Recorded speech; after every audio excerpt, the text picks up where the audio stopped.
Between the US and China, it's no longer just a trade war. This is a real technological crisis, and it's getting more serious. The US has launched the second phase of the global chip war, and the situation is quickly getting out of control. It all started as an attempt to slow down the development of artificial intelligence in China, but in the end, the whole world suffered. And here's the paradox. Now it's American tech giants who are sounding the alarm. Just a few days ago, the heads of Microsoft, Nvidia, and Google flew to Washington, not to support the government, but to warn it. They stated new chip bans are backfiring. Instead of stopping China, the US is backing its own companies into a corner, cutting off their access to the most promising markets. Billions of dollars in revenue are now blocked, not only from China, but also from countries in Asia, Africa, and Latin America. And it's precisely there that the mass adoption of new technologies will take place in the future. And while Washington defends itself, China acts smarter. It creates its own chips, makes deals with new partners, and draws the rest of the world into its orbit. As Microsoft executives said, only 4% of the world's population lives in the US. If the remaining 96% switch to Chinese technologies, then America will lose the race. And now Washington is about to make things even worse, because the first shots in this technological war have already been fired. So subscribe to the channel and let's figure out what will happen next. The fight for microchips has escalated into a full-scale confrontation. At stake are security, economic dominance, and technological leadership. In May 2025, the US expanded restrictions on chip exports. Moreover, not only Chinese companies came under fire, but also anyone who, in any way, helps China develop its semiconductor industry. The goal is to prevent China from gaining access to advanced hardware for AI, quantum computing, and future military developments. But not everyone in the US itself agrees with this. In early May, top managers from Nvidia, Intel, Microsoft, and AMD appealed to Congress. They warned such harsh measures harm American companies themselves. Bans on supplies, especially to countries outside of China, result in a loss of money and influence. Microsoft put it very bluntly, 78% of the world's population lives outside the US and China. By ignoring these markets, the US itself is ceding ground to Chinese technologies. What happens when security requirements clash with the harsh laws of business in a globalized world? In 2023, Huawei shocked the world by releasing the Mate 60 Pro smartphone with a 7nm chip from Chinese manufacturer SMIC. Experts claimed that such chips couldn't be created without American or Dutch equipment, but the chip turned out to be Chinese and worked perfectly. This wasn't just a smartphone launch, it was proof. China is now capable of producing advanced chips on its own. Moreover, these chips aren't just going into phones, they are already powering artificial intelligence clusters, quantum computers and military systems that no longer need Silicon Valley, and this is where things get really serious. In the city of Hefei, the company Origin Quantum was quietly working on a real breakthrough. In 2024, they unveiled Wukong, a 72-qubit quantum processor that already runs on the Chinese quantum cloud platform Origin Q. It's already being used to test algorithms capable of breaking ciphers and solving problems inaccessible to conventional computers. This isn't theory, this is hardware that's already operational. And then there's Baidu. Everyone knows them as a search engine, but now they are among the leaders in China's quantum race. Their Qianxi platform provides direct access to quantum machines via the cloud. Simultaneously, researchers from the University of Science and Technology of China created the Zhukongzi 2.1 processor, which reportedly completed one task 1,000,000 times faster than Google's Sycamore quantum computer. If this data is confirmed, then China is no longer just catching up, it might surge ahead. And while China builds quantum power, it's also betting big on artificial intelligence, again on chips that the West tried to ban. In 2024, the Chinese company iFlyTek introduced the large language model SparkDesk, fully trained on Chinese chips. This system has already been implemented in schools, government institutions, and even the police. And internal tests show that SparkDesk outperforms ChatGPT on tasks in Chinese. And that, by the way, is the language of almost 1.5 billion people. Meanwhile, Huawei is promoting its Ascend 910B chip, a powerful processor developed entirely without American technology. It became the basis for Pangu 3.0, a giant AI model used not only for communication, but also in military planning, urban surveillance, and public policy development. And most importantly, all of this is done without Western technology, without NVIDIA chips, without Google software, without dependence on TSMC and ASML. For the first time, China isn't catching up. It's dictating the rules itself. And now the main question arises, what does all this mean for the rest of the world? It means that the old belief that sanctions can stop China is already outdated. Despite being cut off from the most advanced Western technologies, China is rapidly building its own digital future.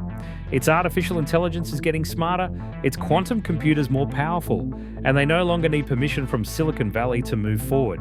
So, what is the US doing in response? This is where the White House's latest moves come into play. President Trump made a bold move, turning microchip exports into a tool of diplomacy. A few days ago, he struck deals with Saudi Arabia and the United Arab Emirates. These weren't ordinary agreements about oil or weapons, it was about technology. Under the agreements, NVIDIA will supply hundreds of thousands of AI chips to Saudi Arabia's new state AI company. AMD signed a $10 billion contract, also for the supply of chips, software and technical support throughout the region. Simultaneously, American companies will begin constructing giant data centers. All of this ties the digital future of the Middle East to American technologies. Thus, the US is trying to compensate for losses in the Chinese market and simultaneously curb China's influence, which is promoting its digital projects under the Belt and Road Initiative. By tying the Gulf countries to its technological ecosystem, America aims for their artificial intelligence systems to operate on American standards and American products. But just when it seemed the US had found a new strategy, they may have gone too far. The US Department of Commerce announced that even Huawei chips entirely produced in China now fall under restrictions. Why? According to the US, American technologies are still used in their creation process, and now any company using these chips risks violating American law. And these are no longer just measures, they are effectively technological sanctions like those previously applied against Iran or Russia. Only now it's about chips, the brain of the entire digital economy. Telecom operators across Africa, Asia and the Middle East now face a choice: either abandon Huawei or lose access to American technologies and the financial system. The goal is to stop China's growth in AI, but the result could be the opposite. Even allies might start turning away from the US. Discontent is already being voiced in Europe. Indian IT companies are asking for exceptions. Even Israel, America's closest ally, is wondering if it will have to close its own research centers working with Huawei. Meanwhile, amidst this chaos, China is calmly building its own ecosystem, comparable in scale to Silicon Valley. And if America doesn't learn to balance fear with foresight, it risks losing not just the war, it could find itself sidelined in a world it once helped build. Even in India, the reaction was negative. The US classified India as a second-tier country for access to AI chips, meaning Indian companies will now have to obtain licenses and deal with supply restrictions. While this doesn't prevent India from solving short-term tasks, experts believe that such uncertainty with permits will complicate the scaling of national AI systems. Leaders of the Indian IT sector are disappointed. They believe such policies hinder India from becoming a global hub for artificial intelligence. Some strategists even warn, if pressure from the US continues, it could push India towards closer cooperation with China or Russia. Brazil went even further. In 2024, President Lula met with Chairman Xi Jinping and signed 37 agreements. Key contracts are aimed at technology development. He even told journalists he's not afraid of the big bad wolf, obviously hinting at pressure from the US.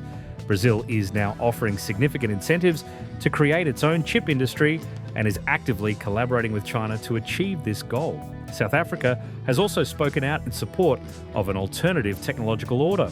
At the 2023 BRICS Summit, its leaders called for inclusive multilateral cooperation, which essentially means international rules should not be formed solely by the West and the US. South Africa joined China and Russia in supporting the idea of a BRICS alliance in AI. Although the country hasn't directly criticised US export bans, its actions show that it advocates for a new global tech order without Washington's dominance. Even countries largely unaffected by American restrictions, such as Japan, South Korea, Taiwan, and Australia have begun to express concern. They see the US taking on the role of a global tech inspector and fear that America might overdo it. Malaysia's Minister of Trade warned, if the US continues to block BRICS countries or raise tariffs on their technologies, it will hurt both sides and cause serious disruptions in the global chip supply chain. More and more experts note that Washington's "you're either with us or against us" strategy could alienate even friendly countries and push them towards cooperation with China or other non-Western power centers. Moreover, there's a risk for the US itself. Although Washington tries to control access to advanced chips, it only produces 10 to 12% of the global semiconductor volume.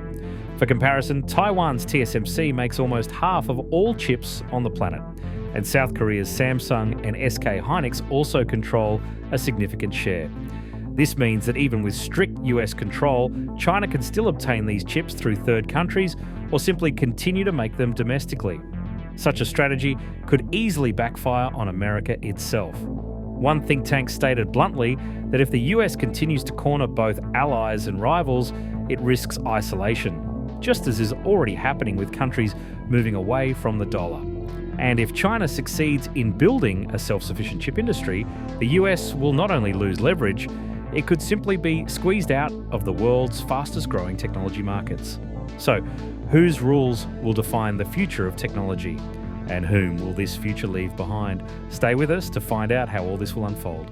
So subscribe to the channel so you don't miss the most important updates.